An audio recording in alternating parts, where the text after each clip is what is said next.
நண்பர்களுக்கு வணக்கம். இன்றைக்கி நம்ம இந்த வீடியோவில் என்ன பார்க்க வரோன்னா, நம்ம கூண்டில் இருந்த ஒரு கோழிக்கு கண்ணில் டப்பிங் பார்க்கும்போது கொஞ்சம் அடிபட்டுடுச்சு. அது மறுநாள் பார்க்கும்போது ரொம்ப வீக்கமாக வலியோடு இருந்தது. அதுக்கு ஒரு மருத்துவம் போடலான்னு சொல்லிட்டு தான். ஃபஸ்ட்டு டிடி இன்ஜெக்ஷனு ஒன்றில் மெடிக்கல் ஷாப்பில் நம்மளுக்கு தெரியும் எல்லாருக்கும். டிடி இன்ஜெக்ஷன் ஒன்று வாங்கிக்கிங்க. டிடி இன்ஜெக்ஷனை ஃபஸ்ட்டு நார்மலாக நீங்கள் சில பேர் தொடையில் போடுவாங்க, சில பேர் மாரில் போடுவோம். நம்ம பழக்கம் நாங்கள் மாரில் தான் போடுவோம். இந்த பட்டாக்கு டப்பிங் பார்க்கும்போது கண்ணில் மண் தூசி மாதிரி போயிடுச்சு. நாங்கள் அப்போ கவனிக்காமல் அப்படியே விட்டுட்டோம். அது 2 நாளுக்கு அப்புறம் பார்த்தா வீக்கம் அதிகமாகிடுச்சு. அந்த டிடி இன்ஜெக்ஷனை மாரில் போட்டுட்டு நல்லா தேய்ச்சி விடுங்க. நல்லா சுத்தமாக நல்லா தேய்ச்சி விட்டுட்டு, இன்னொன்று சோடியம் டேப்லெட்னு ஒன்று சரி கண் மருந்து நல்லா துடைச்சிட்டு, கண் மருந்து மேக்ஸிப்ளோக்சின் இந்த காட்டுறேன் பாருங்கள் வீடியோவில். இந்த மருந்து பார்த்துங்க. இந்த மருந்தை நல்லா ஒரு 2 சொட்டு கண்ணை நல்லா சுத்தமாக துடைச்சி எடுத்துகிட்டு, அந்த அழுக்குகளுக்கெல்லாம் இல்லாத மாதிரி எடுத்துகிட்டு, இதில் 2 சொட்டு விட்டிங்கன்னா விட்டுட்டு, மறுபடியும் நல்லா கண் அதை கீழே அந்த ரப்பை கீழே கொஞ்சம் அரைக்கி விடுங்க. ஏன்னா கண்ணுக்குள்ளே சர்க்கிள் ஆகணும். கோழி நல்லா கண்ணை திருப்பினா தான் அந்த மருந்து உள்ளே வரைக்கும் போயிட்டு இதுவாக வரும்.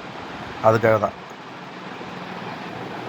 இந்த மருந்து என்ன பண்ணணும்னா, கண்ணில் இருக்கிற அத்தனை அழுக்கு, அது தேவையில்லாத கிருமி, சில கண்ணெல்லாம் பூச்சி ஒன்று இருக்குன்னுவாங்க, அதெல்லாம் கூட இறந்து போயிடும் அது இருந்ததுன்னா. இது பண்ணுற பாருங்கள், இதேமாரி பண்ணுங்கள். அந்த கண்ணு ஆட்டோமேட்டிக்காக அது ரொட்டேட் ஆகும். ரொட்டேட் ஆகின பிறகு அது நல்லா மருந்து நல்லா உடம்பு ஊறும் அந்த கண்ணில். அடுத்தது அது முடிஞ்ச உடனே சோடியம் டேப்லெட்டுன்னு ஒன்று கடையில் கேளுங்க. சோடியம் டேப்லெட்னு கேட்டிங்கன்னா அந்த மாத்திரை எடுத்தோம். இந்த மாத்திரை தான் அது. இது நான் சின்னதாக வாங்கினதுனால பேரோட நான் சொல்ல முடியல. இது பேர் சோடியம் டேப்லெட்டுன்னு. சோடியம் டேப்லெட் தான்.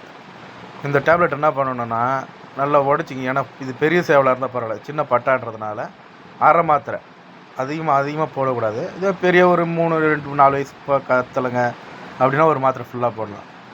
சின்ன பட்டான்றதுனால ஒரு அரை மாத்திரை போட்டு ரெகுலராக நம்ம தண்ணி போடுற மாதிரி போட்டு விட்டுருங்க.